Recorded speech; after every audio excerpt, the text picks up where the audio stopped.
Mr. Vice President, I can only think of two times in American history that individuals laid siege to our Capitol, stormed our sacred civic spaces, and tried to upend and overrun this government. One was in the War of 1812,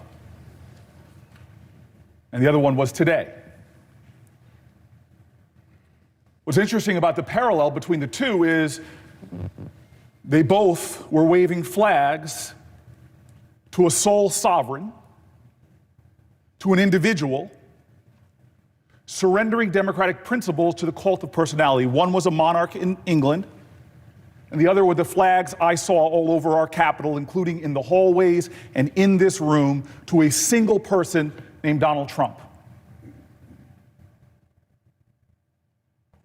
The sad difference between these two times is one was yet another nation in the history of our country that tried to challenge the United States of America.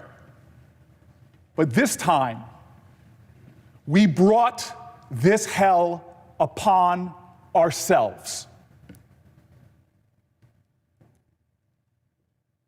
My colleague from Texas said that this was a moment where there were unprecedented allegations of voter fraud. Yes, that is true. They were unprecedented when the president, before the election even happened, said, if I lose this election, then the election was rigged. That's unprecedented. It's unprecedented before the night of the voting even the counting of the vote was even done that he called it rigged.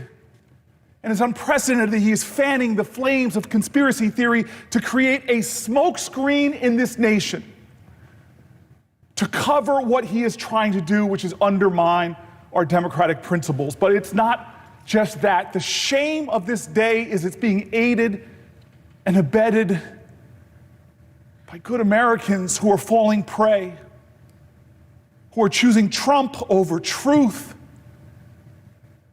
who are surrendering to the passion of lies as opposed to standing up and speaking truth to power, who are trying to fundraise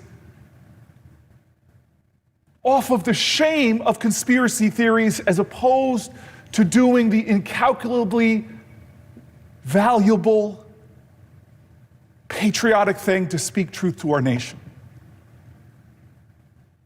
Our democracy is wounded, and I saw it when I saw pictures of yet another insurgency, of a flag of another group of Americans who tried to challenge our nation. I saw the flag of the Confederacy there.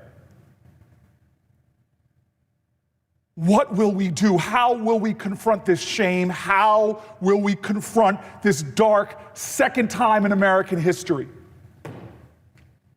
I pray that we remember a Georgian.